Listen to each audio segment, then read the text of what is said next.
Section 1. You will hear a conversation between a lost and found agent and a woman who's lost something. First, you have some time to look at questions 1 to 4.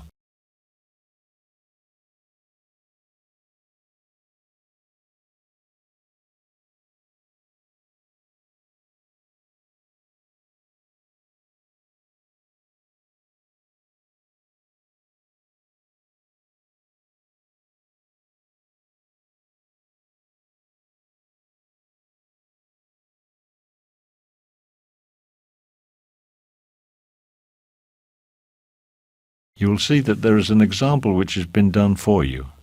On this occasion only, the conversation relating to this will be played first.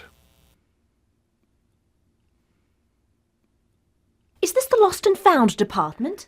Yes, this is lost property. Did you lose something on the train? Yes, I did. I lost something very valuable, and it's very important that I get it back. All right, calm down. We'll fill out a lost item report form. Now, when did you lose the item? Just now. Today. A few minutes ago. Today's Monday. Okay, right. The item was lost today, which is Monday, so Monday has been written in the space. Now we shall begin. You should answer the questions as you listen because you will not hear the recording a second time. Listen carefully and answer questions 1 to 4. Is this the Lost and Found department? Yes, this is lost property. Did you lose something on the train? Yes, I did. I lost something very valuable, and it's very important that I get it back. All right, calm down. We'll fill out a lost item report form. Now, when did you lose the item? Just now. Today. A few minutes ago. Today's Monday. Okay, right. Can't you hurry? Can't you send the police to look for it or something? Now, just relax. This will only take a minute. May I have your name, please? It's Patty. That's Patty. Last name Brown, like the colour. Patty Brown. All right, Miss Brown, your address? I live at 17 High Street. 70 or 17? 17. Is that a house or a flat? Oh, it's a flat. An apartment. Number 5. And the city is Riverdale. Just one more thing. I need a phone number. 305-5938. Is that home or office or... It's my mobile phone. That's the best number to use because you can always reach me there. Before you hear the rest of the conversation, you have some time to look at questions 5 to 10.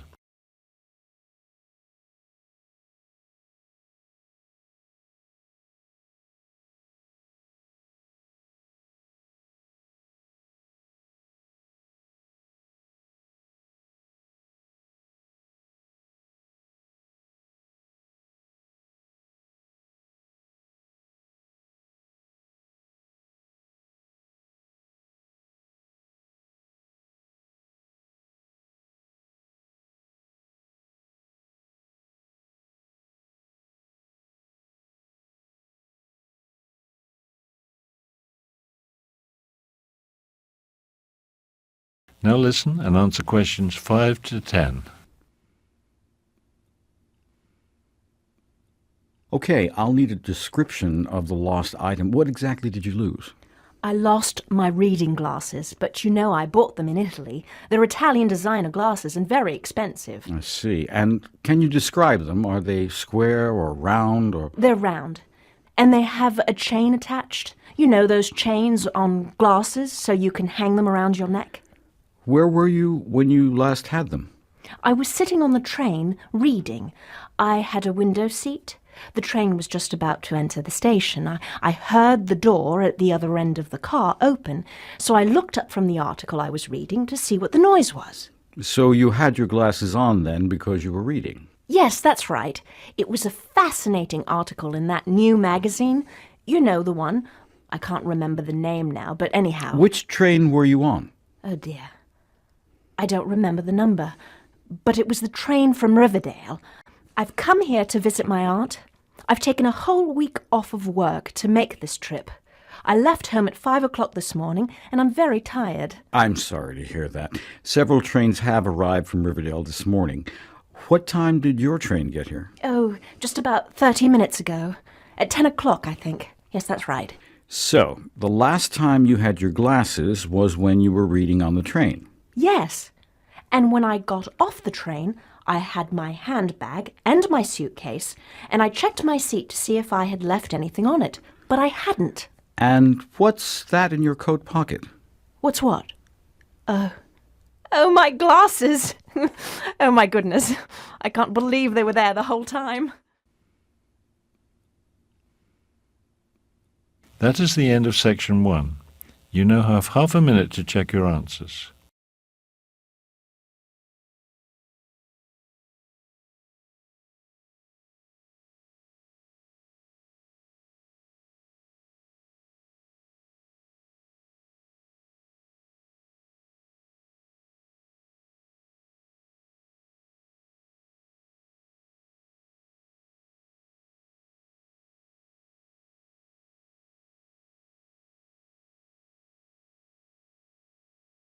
Now turn to section 2.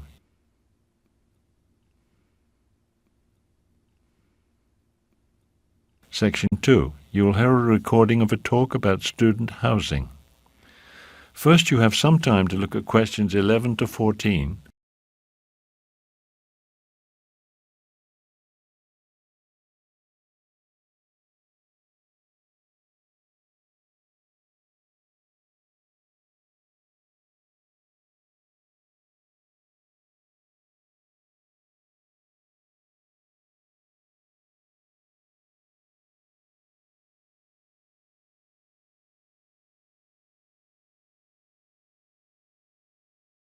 Now listen carefully and answer questions 11 to 14. Good morning. Welcome to Day 2 of Student Orientation Week. The subject of the first talk today will be off-campus housing. This is of interest to those of you who don't want to live in student housing and are not familiar with our city. I'll give you some tips about where to look for housing and how to go about it. Okay, first let's talk about where to look for an apartment. There are some places that I don't recommend. The obvious place to look, you might think, would be in the neighborhood of the university. However, that's probably not a very good idea because, unfortunately, this is one of the more expensive areas of the city to live in. The downtown area is a popular place to visit. However, that's not a good place to look for housing either because it's mainly a commercial area. There are very few apartments there. It's also rather far from the university. So, where does that leave us? I can recommend a couple of good places to look. Many students rent apartments in the uptown neighborhoods. The prices there are quite low and many buses go there, so it's very easy to get to the university from there. The Greenfield Park neighborhood is also popular. It's closer to the university, but not many buses run in that direction, so you'll need a car if you choose to live there. Before you hear the rest of the talk, you have some time to look at questions 15 to 20.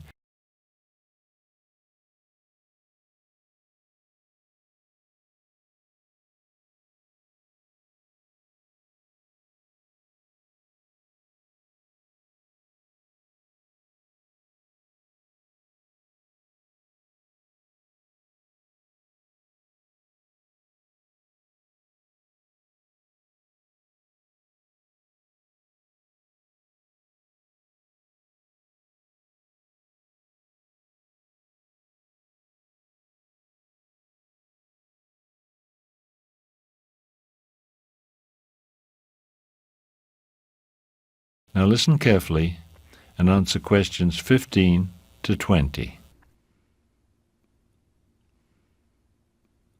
All right, so let's say you've decided on a neighborhood. Next, you have to find out what apartments are available. There are a number of places where you can look for apartment ads. The best place to look is at the university's student center. There is a wall there devoted to apartment ads. You can also look in the university newspaper. It comes out every Friday, which gives you the weekend for apartment hunting. The local city newspaper, the Greenfield Times, also lists apartment for rent ads. Again, Friday and Saturday are the best days. That's when you'll find the most ads. Finally, of course, you can look on the internet. There are several internet sites devoted to apartment rental ads in this area. The staff at the Student Counseling Center is always ready to help you in your apartment search. They have available city maps as well as city bus schedules to help you get around to the various neighborhoods. If you would like to find someone to share an apartment with you, the Counseling Center has a roommate matching service. Most students find that having roommates is the most economical way to rent an apartment. The center can also provide you with a list of inexpensive furniture stores. We all know how expensive it can be to furnish an apartment, but it can also be done in a more economical way. Also, you might want to consider signing up for a meal plan on campus. If you don't like to cook or are too busy, well, you still have to eat, right? If you live off campus, you can still eat in the university's student dining rooms. We have plans for buying meals by the week, month, or semester. The Student Counseling Center can give you all the necessary information on that. That is the end of section 2. You now have half a minute to check your answers.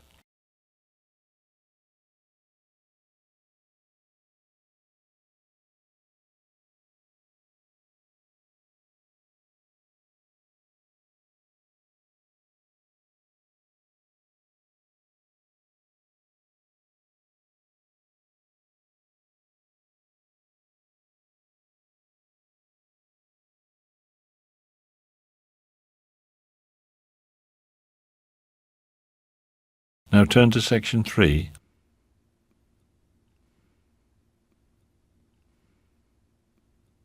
Section 3. You will hear two students talking about their assignment. First, you will have some time to look at questions 21 to 25.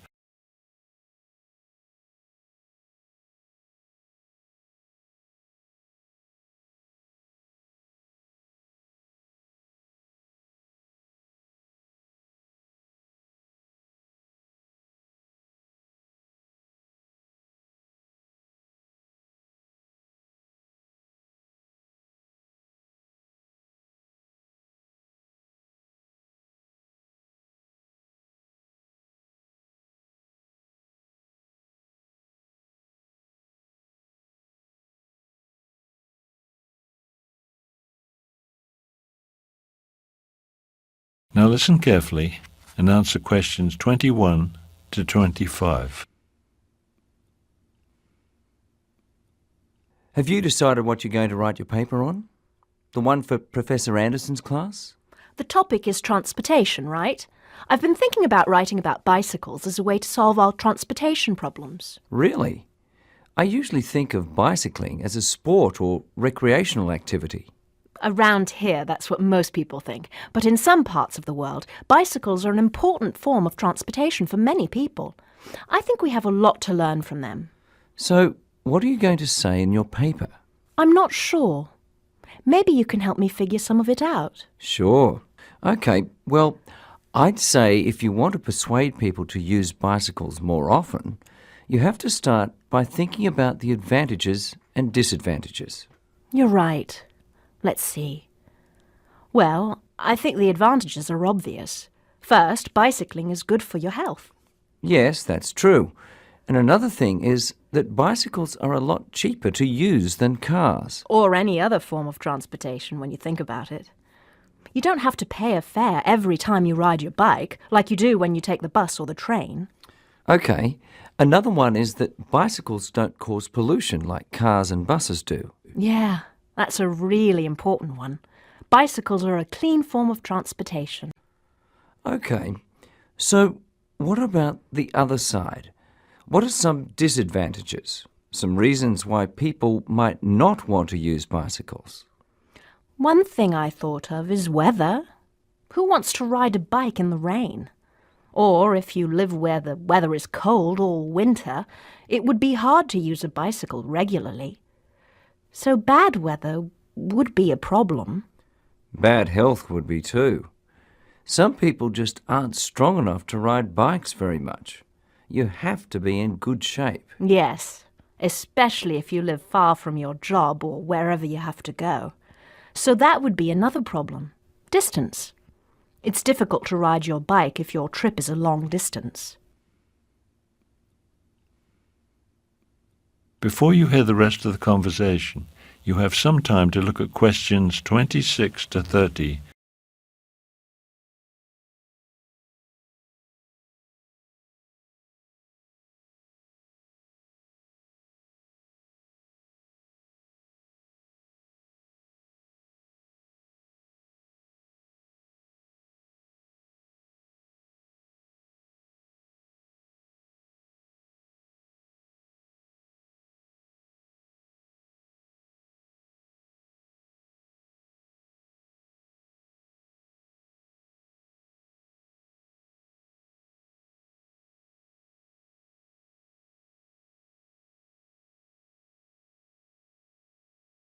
Now listen carefully and answer questions 26 to 30.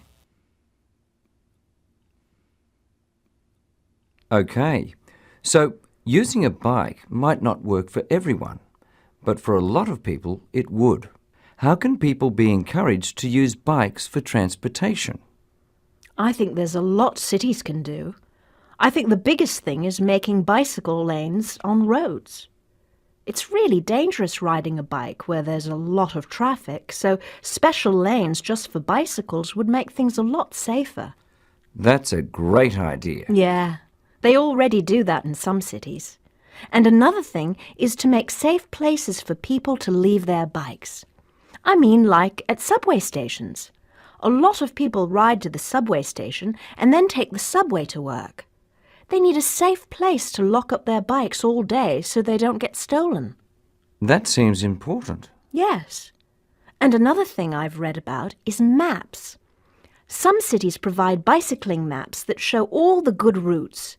They show people how easy it is to get around by bike. Okay, but what about equipment? Don't you need a lot of special stuff to ride a bicycle? I don't think so. For safety, you should wear a helmet. And at night, you should have lights or wear reflective tape so cars can see you. For comfort, you need light clothes and waterproof clothes when it rains. But that's all I can think of. Really, it's easy and inexpensive to get started riding a bike. I think you'll write a great paper. You've already persuaded me to get a bike. That is the end of section 3. You now have half a minute to check your answers.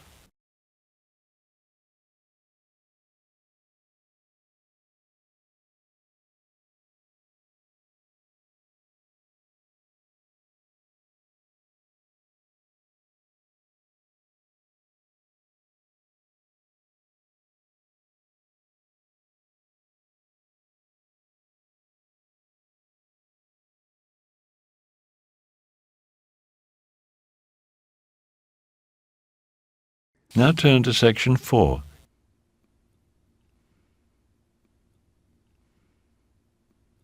Section 4. You'll hear a professor explaining an assignment to the class. First, you have some time to look at questions 31 to 40.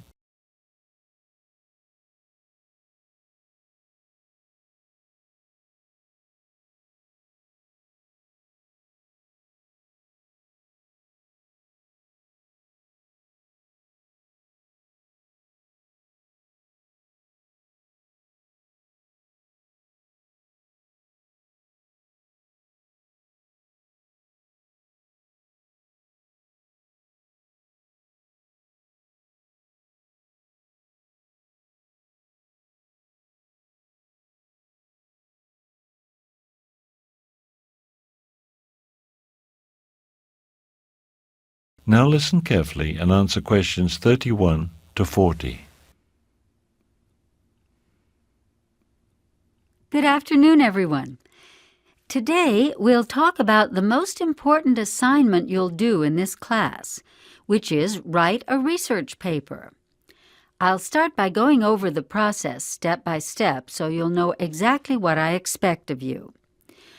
All right, let's begin at the beginning. The first step is to choose a topic. I have a list of suggested topics related to the content of this class, and I'd like you to look over it to find a topic that interests you. Then, since they are somewhat general, I'd like you to narrow your topic choice down to something more specific. You'll need to get my final approval on your topic before you begin your research. The next thing you'll do is gather information on your topic. There are 2 major places to go for that. At the library, you'll have reference books and other types of books available, as well as journals, magazines, and newspapers. Don't forget to look at atlases and other similar sources, too. They contain a lot of useful information. Then, of course, there is the Internet, where you'll find online journals and newspapers, as well as online encyclopedias and much more. After you have gathered some information and had the chance to start thinking about your topic, The next step is to write a thesis statement. This is a critical part of the process because the bulk of the paper will be about using your information to defend your thesis statement. I will be happy to help you with this and actually with any other part of your writing process if you need it. Now then, let's say you have your thesis statement and you have your information. How do you get started writing? It can seem overwhelming with all your ideas and notes floating around. Writing an outline will help you to start getting focused. Make sure your outline includes 3 important things. First, your introduction, where you state your thesis, then the body, which is the bulk of the paper and where you make the arguments to support your thesis, and finally, the conclusion. Here, you'll restate your thesis and summarize your arguments. So now that you have your outline, you can start organizing your notes. Organize them according to the outline.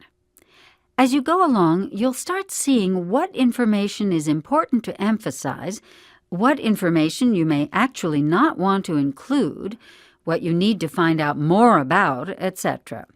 So organizing your notes helps you understand your information better and start to analyze it. The next step is to write your first draft. If you have developed a good outline and organized your notes well, then this should not be too difficult.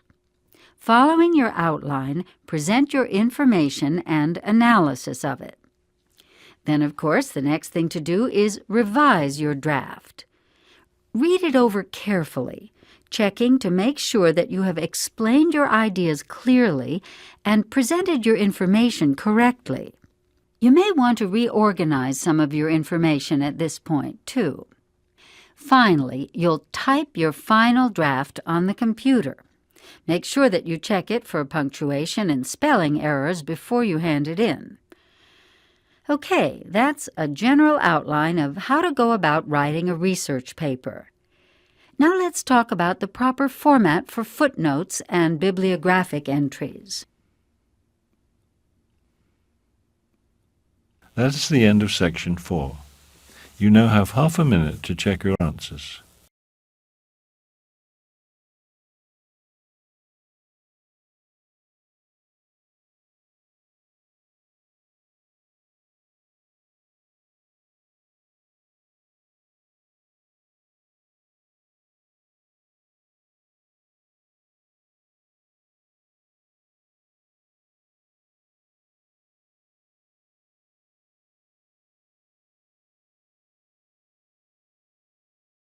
You will now have 10 minutes to transfer your answers to the listening answer sheet